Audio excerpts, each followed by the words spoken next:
Hello, this is Matt Yerger with ADS, and in today's workshop, we're going to take a look at how you set up your JVC direct replacement radio after it's been installed.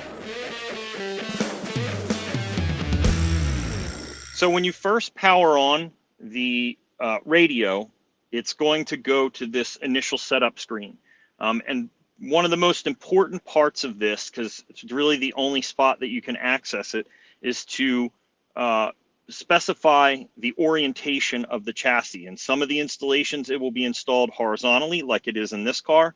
And in some vehicles, it will be installed in a vertical position. But in order to use the correct gyro, you need to specify that. And you just go down to System Configuration, and then you will see Installation Orientation, which you'll see here, it defaults to horizontal. But if I'm installing it in a vertical position, I need to switch it.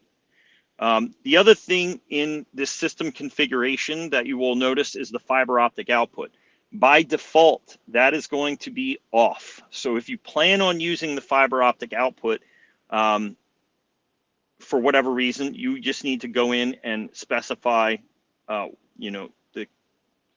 which one you want to use for the fiber optic output. And then once we're done, we just hit finish. And that's basically it. So if you're using more than just a reverse camera on your JVC radio, like in my car, I have a front and side view camera. There's actually a little bit of setup involved in order to make that happen.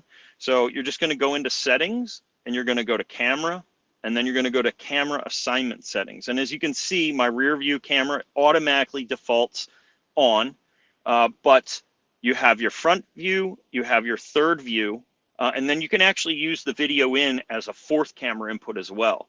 But again, in this case, I have a front view, so I'm going to select on front, and you can see it shows you a little image here of your actual camera.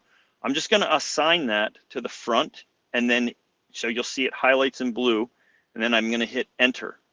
And then I'll do the same thing for my side view camera. So there you can see my third view input is my side view, and I'm just going to assign that to the right, and then hit enter.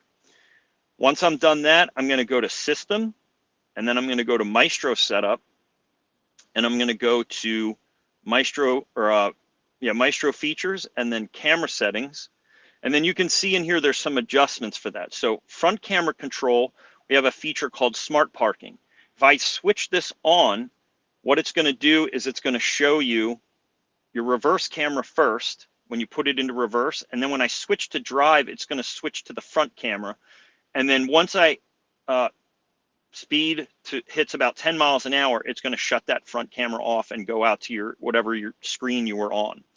And then of course, you have your side view camera. We give you some settings as well. You can have it just come on whenever the turn signal's on. But if you're like me, driving around town, you don't want it coming on when you're sitting at a red light or a stop sign. So you can actually have it come on at a specified speed. So if you only want it to come on when the turn signal's on and you're on like the highway, you can set it to 60 miles an hour, which means the camera will not trigger the side view camera on unless the vehicle is traveling over 60 miles an hour. And you can actually also assign a off, so you can do a delay. So once the turn signal turns off, you can have that side view camera stay on for 2 seconds or 4 seconds after the turn signal has switched off. But that's basically it for setting up your front and side view cameras. Thanks for watching this workshop. I hope you learned something. But if you need more information about the JVC direct replacement radios, you can visit jvc.com. And for more information about our Apex kits that work with the direct replacement radios, visit us at idatalinkmaestro.com.